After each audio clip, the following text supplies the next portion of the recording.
Hey guys, Steve from Gym Hub. I hope you're well. I've been in the fitness industry for 22 years, running gyms for the last 10 years, and I want to share with you 21 errors that gym owners make, what you should be doing instead. So one of the most common errors I see is people that own a gym taking advice from the wrong people. Let me give you a couple of examples of the wrong people to take advice from. Number one is taking business growth or business advice from an accountant. So an accountant is someone that focuses primarily on two areas. One is compliance and making sure that you're actually doing the right stuff by the ATO. The other thing they're looking for is a tax deduction. So they're trying to reduce the amount of tax that you actually pay. Now they're pretty useful skills, and it's definitely worthwhile having an accountant to make sure that you are compliant and that you're reducing the amount of tax. What you don't want to go to an accountant on is asking for advice around marketing. You don't want to ask an accountant around sales, around recruitment of staff. You don't want to ask an accountant whether it's a good idea to, acquire a new business or something like that, because it's just not something they actually have any experience in, and therefore won't offer the best type of advice.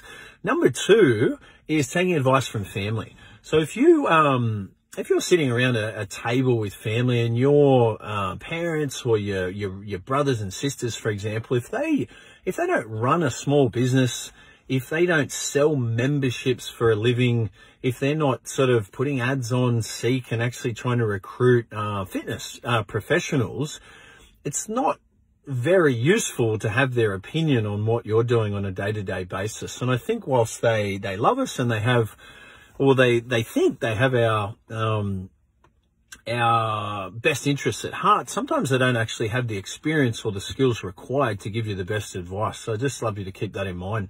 The third one is where you go to like a marketing agency or a business coach, and you're hiring someone that actually hasn't run a successful gym in this market. And instead, you're hiring someone that knows someone that has had a good gym, or you're hiring someone that once read about what it takes to have a good gym.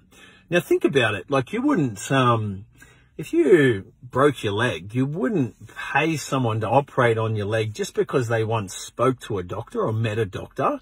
You wouldn't pay someone to fix your leg who had read a book about being a doctor. Instead, you actually require them to have had some sort of track record, some sort of level of qualifications, but you're also hoping that they've actually operated on other people before they get to you. So that's my experience, that there's three main areas that we sometimes take advice from the wrong people.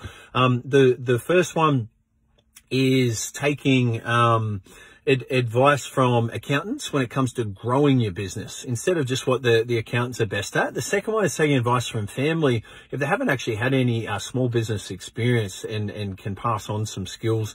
And the third is looking to someone who positions themselves as like an agency or even as a bit of an expert in the area of growing a business but hasn't yet done it themselves. The risk in doing that is you're the one that takes all the risks, not them. And it's, I think you can actually save yourself a lot of time, a lot of effort, and a lot of money by actually just qualifying who you go to for advice. If you're someone that's sort of stuck running your own fitness business, I love the fitness industry. I've done it for 22 years, and we've run and grown from scratch two fitness businesses over $1 million in annual turnover. And it's something I'm really passionate about. If it's something that you would actually like help in to figure out what those steps are to get up over $1 million in turnover, be sure to message me below and I'll give you a hand. Thanks guys. Bye.